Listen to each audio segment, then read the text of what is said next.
Sunset Soliloquy, a short story by Grace Crandall. Train tracks ran in silver strings through a landscape of matte gray. The last glimmers of golden sunset light had gone. In its absence, all was slowly succumbing to dusk. Only the sky retained its color. And below that pool of gold-feathered blue, the world lay in an amorphous haze, treetops blending to rise like the heads of horned things in silent rebellion against the sky's beauty. Mara took in the landscape.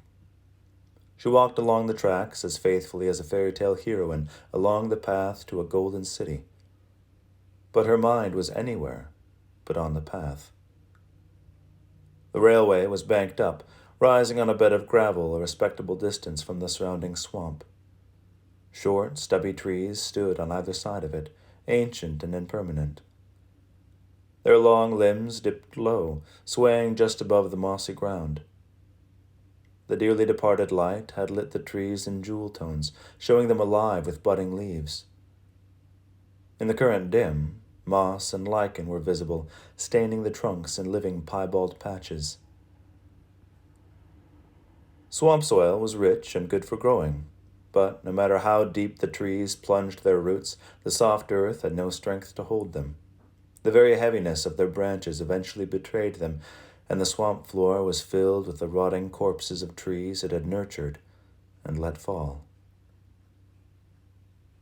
Mara's mind existed in a tangled, confused jumble, quite separate from the rest of her. She was dimly aware that she had been thinking about life and swamp mud and tree roots for some time, but she was too tired to sort out what her thoughts meant or why she kept turning them over and over in her mind as if there was something more to them than mere ecology. Her body and her mind had long since parted ways, and her body was busily focused on the tracks, the journey ahead, on ignoring the prickling between her shoulder blades and her own fear of the dark to keep taking one step, then another, along the disused track. Like the landscape, Mara was gray today. Her hair was gray, and her eyes were gray. Her torn and ragged suit was gray, and getting grayer. Her deep, cracking bones and her purposeful thoughtlessness alike contributed to the grayness that had settled on the world ever since the sun had sunk below the horizon. She shivered slightly, thinking of the dark that would settle soon after. As little as she liked the gray twilight, nighttime was another matter altogether. It was difficult to see now, but soon it would be impossible. The dark, though, did not matter, not today. She knew where she was going, and she didn't need to see more than a foot in front of her face to get there. She was going home. Home. She held the name out like a promise to keep her going. Can't stop now. You'll never get yourself started again. Then where would you be? She thought to herself, watching the half-rotted railroad ties depress slightly under her feet. Alone in the middle of a big old swamp, that's where. There was a turn in the railway coming up, and Mara wondered how near it had gotten in the past 5 minutes. Soon she would reach the curve and see what lay beyond it. In the dusky twilight of her mind, this was an exciting prospect. She glanced up. The gravel under her feet shifted abruptly as she came to a halt, staring at the thing up ahead as it, in turn, stared back at her. A wolf. In the midst of all the gray, its white form stood out, with sharp ears pricked toward her and copper-colored eyes looking into hers with something more than animal curiosity. Mara's stomach plunged, picturing the wolf charging at her with claws and teeth and killing intent. She had no weapons. It had been idiotic not to bring any. But the beast didn't charge. It only stood and watched, fur showing up like snow against the dying day. It grew tired of her, turning with preternatural silence. It made its way off the road and into the thick swamp, disappearing into the thicket of trees. A day ago, at a Sunco gas station, a mile from the railroad tracks, Mara had bought a backpack, 3 bottles of water, and an entire box of candy bars. Her hands shook as she counted out the change, scattering pennies across the floor. The cashier had a kind smile and a disarming laugh, and as Mara had stuttered over an apology for the trouble, the girl had flitted over a dismissal of any need to apologize. A kind girl, but Mara could feel the cashier watching her as she left the store. Wondering, probably. Mara's hands hadn't stopped shaking until she reached the railway an hour later and decided to follow it. That was the last conversation she remembered having, the last time she'd used her voice. Motionless on the tracks, watching the wolf disappear into the swamp, Mara felt as though she had been alone her whole life. The blank expanse of empty railroad before her was oppressively, impossibly lonely. The fear that the wolf would kill her was gone, replaced by the less reasonable fear that she would never see it or another living creature again. Stepping off the crumbling ties and shifting gravel of the railway bed, Mara scrambled down the short slope and into the woods to follow it. The swamp was oppressive in its very blandness. Dull light through the spotty overhead cover of branches gave the ground a false seeming of solidity. The forest floor gave way into ice-cold sinkholes of mud or rose up in tufts of foot-tangling grass. The trees blent together, separating themselves into visibility mere seconds before Mara crashed headlong into them, and brittle dead branches brushed against her legs like weakly grasping fingers. She stumbled through, snapping limbs and squelching through sock-soaking mud, searching the horizon for a silhouette of white. There it was, bobbing along in the distance like a dropped marshmallow. Mara plunged after it, twisting through the trees without a care for the branches that snagged at her hair or the faint, varied protests of birds woken from their slumber. The wolf stopped, turning to watch her thoughtfully for a moment before bounding away again. It kept stopping, letting her catch sight of it again before it led her further, through mud and brambles and thick, crunchy fields of white flowers. Finally, the puddles and mud gave way to steadier, grass-covered ground, and trees grew taller and farther apart until they finally gave way, forming a small clearing. There was still the smallest vestige of light from the dying sky, and compared to the thickness of the swamp, the clearing seemed almost bright. The wolf was nowhere to be found. Like someone awakening from a spell, Mara blinked and looked around, realizing that the railway was God knew where, lost behind a tangle of thorns and trees. As for this place, decisively black against the gray world, the trees were cleanly spaced, branches pruned and cared for. Curiously, Mara brushed her fingers against a short and stocky trunk, feeling the curling bark come away at her touch. A familiar scrabble against her weary fingers. Fruit trees. It was an orchard, or had been once. A shadowy lump squatted in the center of the clearing, motionless as a sleeping rock. Mara strained her eyes, trying to make out the shapes. A tractor, half dead with age and sinking into the soft spring earth. The feel of tree bark, fresh and pleasant in her nerves, she reached out to touch it, rubbing fragments of rust between her fingers thoughtfully. It creaked and shifted beneath her fingers, and she jumped back with a short shriek of surprise. The dull shape of a living thing stood up on top of the old machine, letting itself be silhouetted against the darkening sky, and chuckled.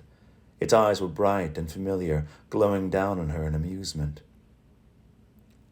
"What's the matter, Mar? You know me." She blinked up at him, frozen in surprise, its face lit by the copper glow of its eyes. The demon grinned back. "So, you here to make a deal?" Mara was already shaking her head. "No, I thought I saw something." She frowned at the figure silhouetted against the sky. "Was that wolf you?" "Wolf?" The demon looked thoughtful, looked down at himself quizzically, then back up at her. Don't think so. You saw a wolf?" "I suppose not," she said, still looking around the clearing as though the wolf would appear out of nowhere. Predictably, it didn't. Was she hallucinating things now? "I should be getting back." Back to where, she didn't know, but the demon's shadowed shape and glowing eyes were unsettling her, and she wanted to get away. "Ah, come on, stay a while," The creature called after her brightly, leaping off the tractor. "I've always taken care of you, Mar, ever since 9th grade. Remember?" Mara did. She'd been 15, dumb and desperate, back when everyone told you that school was everything and you were stupid enough to believe them. He'd showed up with a good deal too good to be true, straight A's for the rest of the semester, and all she'd had to give in return was the color of her eyes. He'd showed up the next year, and the next. She'd bargained away her ability to juggle, the remains of her childhood crush on Remington steel, and the double joint that had been the pride of her pinky.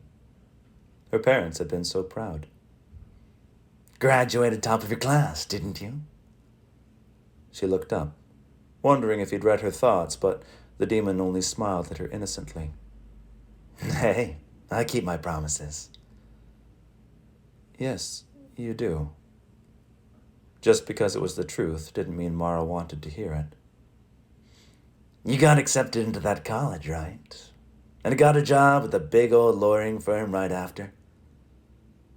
She remembered agonizing over the price of those. A memory. She wondered now if it had been a good one. "And that fancy promotion. I was so proud of you, kid." An unimaginable pay raise and a corner office.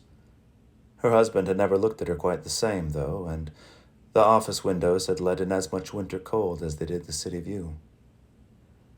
"Last time we saw each other, it was, let's see, one case, wasn't it?" he continued. "Jorgensen versus Jorgensen."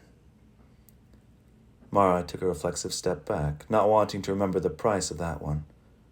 The last deal she'd ever made, and the last she'd ever make. "You should have seen their faces when you won, except, oh, wait, you did. Because of me." "Stop," she ordered, more harshly than she'd intended, and the demon held up his clawed hands, placating. "Sorry, sheesh, what's going on with you?" Mara shook her head, wondering how she'd ended up here again. She'd been walking to get away, to find something different, not... "What are you even doing here?" she asked. "I can't just come and say hi every once in a while." "You never have before. You always come when I need something. Need it bad enough to..." He cocked his head, frowning. "That's a point against me now?" "But there's nothing I want right now, so why show up?" There was a moment of silence in which the woods around them both seemed alive with restless creatures. Mara ignored them. Finally, the demon shrugged. "I'm worried about you. You were really moving up in the world there, getting things done, accomplishing your dreams, and then you just..." He stopped, gesturing wordlessly at her. "What happened?" The question burrowed into her brain like a maggot. What had happened? Nothing, she said. A great big bunch of nothing. Deal after deal, each promising a good future, but deal after deal, the future had arrived and turned out to be as colorless as her eyes, as gray and uncertain as the twilight swamp. Finally, she'd just been tired. She threw her briefcase into the river one morning and started walking. It had seemed like a good idea at the time. "I'm just done. And I want to go home," she confessed. "You've got a house, Mar. Just buy a plane ticket." Her house hadn't been a home in years. Maybe it never had. Not what I meant. "Oh, like home. She looked at the ground beneath her. She wasn't sure, really, where home was anymore. But even if there wasn't one waiting for her somewhere, she could try to make one. "Boy," the demon said, interrupting her thoughts. She looked up to find him thoughtful. "It's a tall order, but hey, I'd do anything for you, so." Mara frowned. "What are you talking about?" "You want a home?" He took a step back, spreading his arms like a showman. "I can get one for you, ready to order, all that you dreamed of. This is my gig, remember? You could have just come to me in the first place." He chuckled at her softly. shaking his horned head. Mara felt 15 again, nervous and desperate, shaking at the thought of fulfilling a dream she'd thought impossible. Think about it if you need to, he said. I've got all the time in the world. She'd made a promise, after that last deal, a promise to never do it again, because the deals always went sick and sour when they took. But how could a home, a real home, go sour? How could it spoil and sicken? Maybe the problem all along hadn't been the deals, but what she'd asked for. And, promise or not, she wanted this. You want a deal? He asked as she came to a decision. She smiled. Yes. His grin grew wider. Good girl. What do you want for it? She didn't care if he asked for her voice or her legs. He threw his head back, clicking his clawed fingers together as if calculating a sum. Well, let's see. Generally, I like to bargain for concrete, solid things, But as you seem to be running low on those, I'd be willing to take something a little more ethereal. Something you won't even know is gone. Mara had never liked skirting around the point. What is it? In buyer's terms, item, 1 home. Price, 1 soul. The wind wasn't blowing.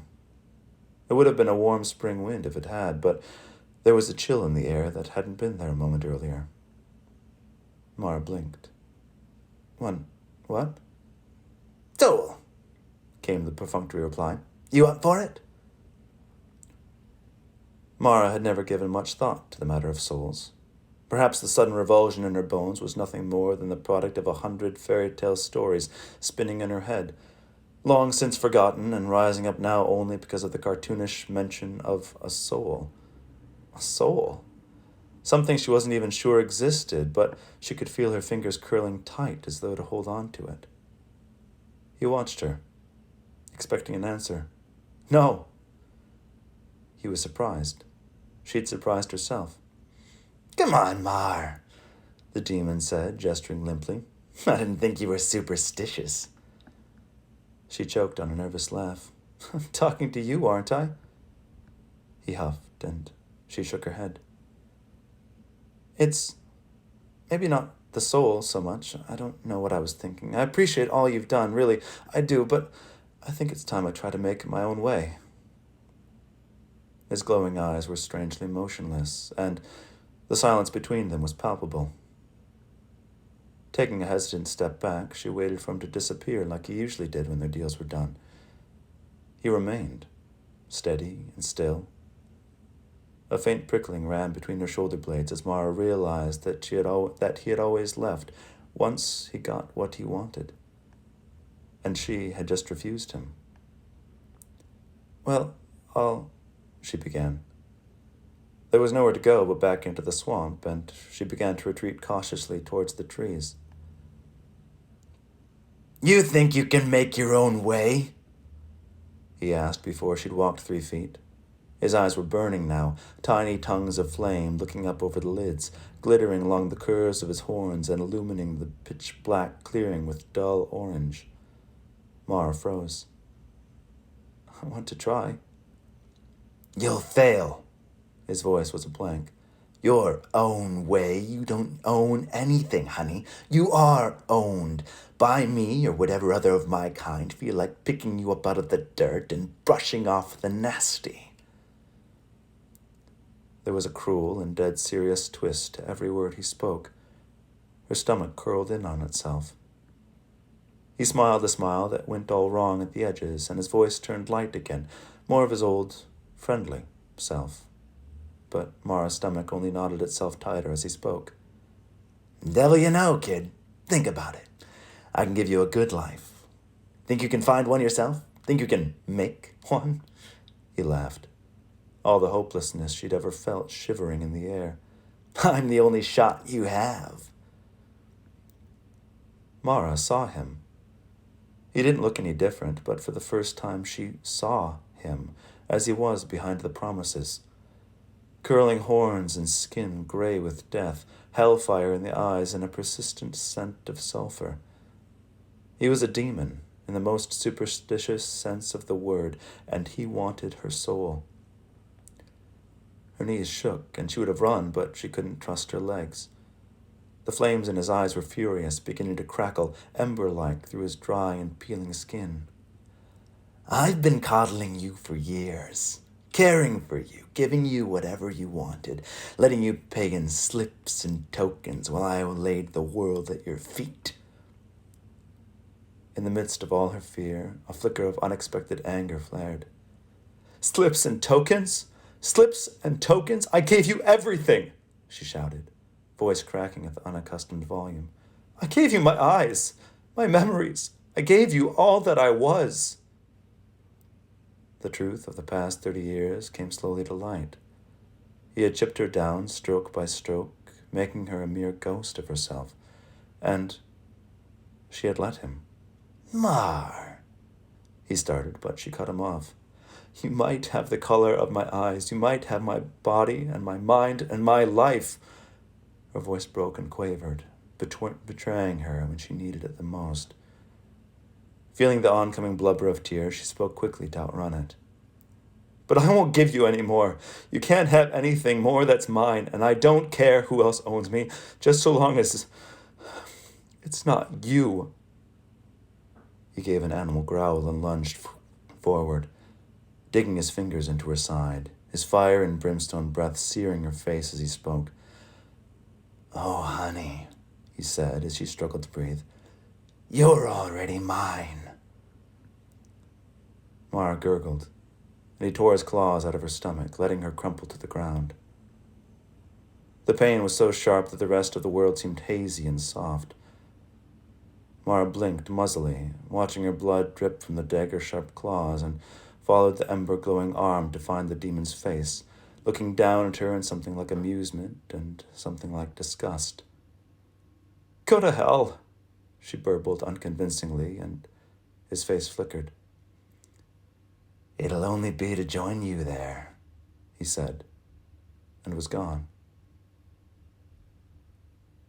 The ground soaked up all her heat, giving her its half-frozen chills in return, and Mara choked on her own air, dimly aware that every breath was pumping more blood out of her veins and into the dirt. In the light of the demon's last words, dying was a minor tragedy.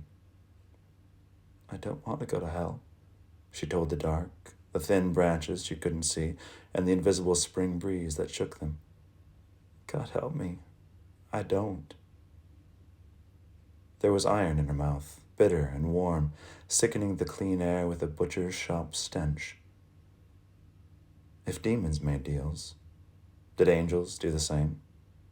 Did God?